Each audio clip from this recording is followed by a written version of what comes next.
Assalamualaikum warahmatullahi wabarakatuh.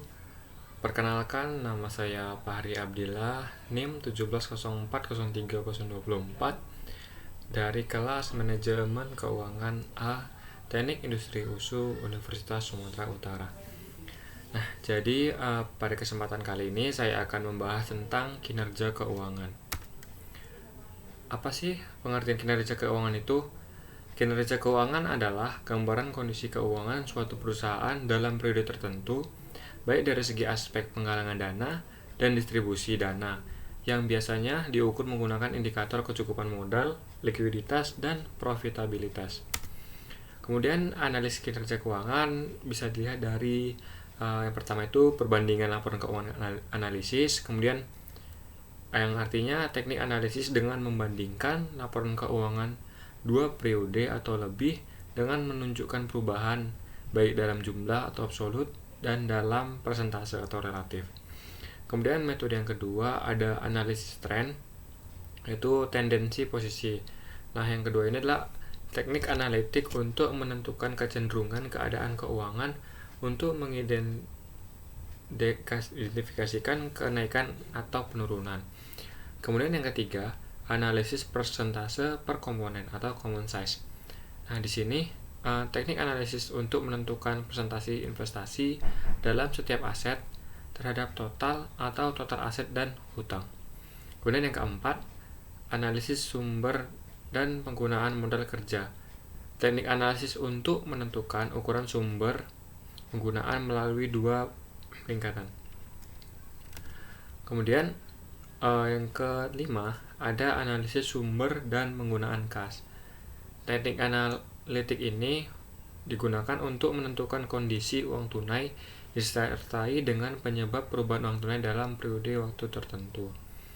Kemudian yang keenam, analisis rasio keuangan. Dengan teknik analisis keuangan ini mengetahui hubungan antara pos-pos tertentu dalam neraca dan laporan laba rugi baik secara individu maupun simultan. Kemudian ketujuh, ada analisis perubahan laba kotor atau teknik analisis untuk mengetahui posisi laba dan penyebab perubahan laba. Kemudian analisis break even. Nah, penilaian kinerja keuangan, apa sih gunanya penilaian kinerja keuangan ini? Nah, untuk investor, informasi tentang kinerja keuangan perusahaan dapat digunakan untuk melihat apakah mereka mempertahankan investasi mereka di perusahaan atau mencari alternatif lain. Kemudian, jika kinerja perusahaan baik, nilai bisnisnya akan tinggi. Dengan nilai bisnis yang tinggi, investor melihat perusahaan untuk menginvestasikan modalnya sehingga akan ada kenaikan harga saham. Atau harga saham merupakan fungsi dari nilai perusahaan. Kemudian, kegunaan informasi kinerja keuangan dalam perusahaan. Yang pertama, untuk mengukur pencapaian yang dicapai suatu organisasi dalam periode tertentu yang mencerminkan tingkat keberhasilan pelaksanaan kegiatannya. Kemudian yang kedua, pengukuran kinerja juga bisa dipergunakan sebagai penilai kontribusi bagian dalam mencapai tujuan perusahaan secara keseluruhan. Kemudian yang ketiga, dapat digunakan sebagai dasar untuk menentukan strategi perusahaan untuk masa depan. Kemudian yang keempat, memberikan instruksi dalam membuat keputusan dan kegiatan organisasi secara umum, divisi atau bagian tertentu pada khususnya. Kemudian pengertian pengukuran kinerja. Pengukuran kinerja adalah penentuan efektivitas operasi organisasi dan karyawan berdasarkan target, standar, dan kriteria yang sebelumnya telah ditetapkan secara berkala. Kemudian, tujuan pengukuran kinerja keuangan yang pertama adalah mengetahui tingkat solvabilitas. Solvabilitas memperlihatkan kemampuan perusahaan untuk memenuhi kewajiban finansialnya jika perusahaan likuidisasi, baik finansial jangka pendek maupun jangka panjang. Kemudian yang kedua, mengetahui tingkat likuiditas. Likuiditas menunjukkan kemampuan perusahaan untuk memenuhi kewajiban keuangan yang harus diselesaikan ketika ditagih. Kemudian yang ketiga, mengetahui tingkat rentabilitas. Rentabilitas atau sering disebut sebagai profitabilitas memperlihatkan kemampuan suatu perusahaan untuk menghasilkan laba di periode tertentu. Kemudian yang keempat adalah mengetahui tingkat stabilitas. Kita juga bisa menggunakan metode EVA sebagai analisis dalam laporan keuangan atau Economic Value Added. Apa sih Economic Value Added itu? Economic Value Added merupakan metode manajemen keuangan untuk mengukur laba ekonomi suatu perusahaan yang menyatakan bahwa kesejahteraan hanya dapat tercipta apabila perusahaan mampu memenuhi semua biaya operasi dan biaya modal. Tujuannya adalah untuk mendapatkan hasil perhitungan nilai ekonomis perusahaan yang lebih realistis dan sebagai pengukur kinerja perusahaan dengan nilai value creation. Kemudian, tolak ukur metode EVA atau Economic Value Added. Yang pertama, apabila EVA lebih besar dari 0 atau nilai EVA positif yang menunjukkan telah terjadi proses tambah pada perusahaan. Dan apabila EVA sama dengan 0, yang artinya menunjukkan posisi impasse atau break even point, berarti tidak ada nilai tambah ekonomi, tetapi perusahaan mampu membayarkan semua kewajibannya kepada penyandang dana atau kreditur sesuai ekspektasinya. Kemudian yang ketiga, apabila EVA lebih kecil dari 0 atau nilai EVA negatif dan menunjukkan tidak terjadi proses nilai tambah, berarti perusahaan tidak mampu membayarkan kewajibannya kepada para penyandang dana atau kreditur sebagai maksud yang diharapkan ekspektasi return saat tidak dapat tercapai. Kemudian ada kelebihan dan kelemahan metode EVA. Nah, di sini saya akan membahas kelebihan metode EVA terlebih dahulu. Yang pertama, memfokuskan penilaiannya pada nilai tambah dengan memperhitungkan beban biaya modal sebagai konsekuensi investasi. Yang kedua, perhitungan EVA relatif mudah dilakukan, hanya yang menjadi persoalan adalah perhitungan biaya modal yang memerlukan data yang lebih banyak analisa mendalam. Kemudian yang ketiga, metode EVA dapat digunakan secara mandiri tanpa memerlukan data pembanding seperti standar atau perusahaan lain. Kemudian kelemahan metode EVA, yang pertama itu adalah sulit menentukan biaya modal secara objektif. Hal ini disebabkan karena dana untuk investasi dapat berasal dari berbagai sumber dengan tingkat biaya modal yang berbeda-beda. Nah, yang kedua, konsep ini sangat tergantung pada transparansi internal dalam perhitungan EVA secara akurat. Dalam kenyataannya, seringkali perusahaan kurang transparan dalam mengemukakan kondisi internalnya. Kemudian yang ketiga, EVA terlalu bertumpu pada keyakinan bahwa investor sangat mengandalkan pendekatan fungsional dalam mengkaji keuangan dan mengambil keputusan menjual atau membeli saham tertentu. Kemudian, indikator rasio keuangan untuk menilai kinerja perusahaan. Yang pertama, rasio yang menggambarkan kemampuan perusahaan dalam memenuhi kewajiban atau hutang jangka pendek. Itu tadi arti dari likuiditas ya. Kemudian dia ada dua. Yang pertama rasio lancar atau current ratio, yaitu rasio lancar adalah rasio untuk mengukur kemampuan perusahaan dalam membayar kewajiban jangka pendek atau hutang secara jatuh tempo dengan aktiva yang lancar tersedia. Nah, berikut adalah rumus yang digunakan untuk mencari current ratio. Kemudian yang kedua adalah rasio cepat atau quick ratio. Rasio cepat adalah rasio yang menunjukkan kemampuan perusahaan dalam membayar kewajiban atau hutang lancar dengan aktiva lancar tanpa memperhitungkan nilai persediaan. Bisa juga dilihat di slide untuk rumusnya. Kemudian rasio solvabilitas. Juga terdapat dua komponen. Yang pertama itu rasio hutang terhadap aktiva. Rasio ini mengukur seberapa besar aktiva perusahaan biayai oleh hutang atau seberapa besar hutang perusahaan berpengaruh terhadap pengelolaan aktiva. Untuk rumusnya bisa dilihat juga di slide. Kemudian yang B yaitu rasio hutang terhadap ekuitas. Rasio ini menunjukkan hubungan antara jumlah hutang jangka panjang dengan jumlah modal sendiri untuk mengetahui jumlah dana yang disediakan kreditur dengan pemilik perusahaan.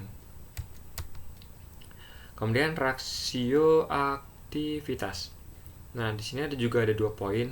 Yang pertama, rasio perputaran persediaan yang gunanya itu mengukur aktivitas atau likuiditas dari persediaan perusahaan.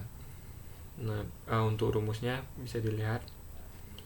Kemudian yang kedua atau yang B yaitu rasio perputaran total aktiva. Rasio ini menunjukkan efisiensi di mana perusahaan menggunakan seluruh aktifnya untuk menghasilkan penjualan. Untuk rumus bisa dilihat di slide juga ya. Kemudian yang keempat adalah rasio profitabilitas. Di sini juga ada 2 poin. Yang pertama adalah margin laba kotor atau gross profit margin. Merupakan ukuran presentasi dari setiap hasil sisa penjualan sesudah perusahaan membayar harga pokok penjualannya. Untuk rumusnya bisa dilihat di slide. Kemudian di poin yang kedua, margin laba operasi atau operating profit margin. Merupakan ukuran presentasi dari setiap hasil sisa penjualan sesudah semua biaya dan pengeluaran lain dikurangi kecuali bunga dan pajak, atau laba bersih yang dihasilkan dari setiap rupiah penjualan. Rumusnya bisa dilihat di slide juga. Kemudian, apa sih pentingnya penilaian kinerja keuangan? Yang pertama, likuiditas jadi transparan. Suatu perusahaan dikatakan mampu jika likuiditasnya berada di kisaran angka yang bagus. Likuiditas juga menjadi sebuah acuan perusahaan mengenai kewajiban penyetoran keuangan yang harus segera dibayar dalam kisaran waktu tertentu. Semakin bagus perusahaan memiliki likuiditasnya, maka akan semakin bagus pula nama perusahaan di mata kliennya. Kemudian yang kedua, solvabilitas sebuah perusahaan dapat terlihat. Dalam hal ini, solvabilitas menjadi sebuah acuan jikalau sebuah perusahaan diharuskan membayar kewajiban keuangan. Dalam kasusnya, jika sebuah perusahaan dilikuidisasi, maka perusahaan tersebut sudah sangat siap untuk menunjukkan keuangannya baik dalam jangka waktu pendek maupun dalam jangka waktu yang cukup panjang. Kemudian yang ketiga, rentabilitasnya menjadi lebih detail. Nah, rentabilitas dan profitabilitas menunjukkan kemampuan sebuah perusahaan untuk melihat sebuah perusahaan mendapatkan laba. Jadi, dengan adanya laporan kinerja keuangan sebuah perusahaan, maka profitabilitasnya akan semakin terlihat dengan jelas. Jika nilai sebuah perusahaan mendapat penilaian yang baik, maka perusahaan tersebut harusnya mendapat nilai profitabilitas atau kerap disebut rentabilitas dengan nilai yang memuaskan. Dan sebaliknya, jika perusahaan tersebut mendapat nilai yang jelek, maka perusahaan tersebut akan mendapatkan masalah. Yang keempat, stabilitasnya dapat diketahui. Penilaian kinerja keuangan akan menjadi sangat penting untuk melihat sebuah perusahaan stabil atau tidaknya. Jika dilihat laporan keuangannya stabil, maka perusahaan tersebut bisa stabil dan akan lebih siap menghadapi era selanjutnya. Penilaian atas stabilitas perusahaan juga menjadi acuan untuk mengetahui perusahaan tersebut dapat membayar semua keuangan baik, hutang maupun beban bunga yang dibebankan kepada perusahaan tepat pada waktu yang telah ditentukan. Kemudian, contoh kriteria keuangan perusahaan yang dianggap buruk. Nah, yang pertama itu adalah overtrading. Overtrading juga bisa menyebabkan pengaruh buruk bagi manajemen keuangan sebuah perusahaan, seperti modal yang harus ditambah untuk transaksi hutang ke supplier. Yang kedua, low profit. Penentuan harga jual yang tidak tepat, terlalu rendah misalnya. Ini juga menyebabkan profit yang perusahaan dapatkan tidak maksimal. Kemudian, masih di contoh kriteria keuangan perusahaan yang dianggap buruk, penjualan yang menurun. Salah satu cara yang bisa Anda lakukan untuk menaikkan pendapatan adalah dengan membuat inovasi untuk produk baru, baik dari segi kemasan, harga, maupun kualitas produk tersebut. Kemudian, yang keempat, terlalu banyak hutang. Indikasi lain bahwa perusahaan Anda sedang mengalami krisis dalam manajemen keuangan perusahaan adalah rasio hutang perusahaan berada pada angka yang terlalu tinggi. Berikut adalah contoh kasus metode EVA. Nah, di sini bisa dilihat ada untuk beberapa PT atau perusahaan plastik pada periode tahun 2011-2015. Ada beberapa perusahaan di tahun-tahun tertentu mengalami nilai EVA yang negatif, seperti dilihat di tabel. Ada kurang lebih di sini ada 1, 2, 3, 4, 5, 6, 7, 8, 9, 10 perusahaan. Nah,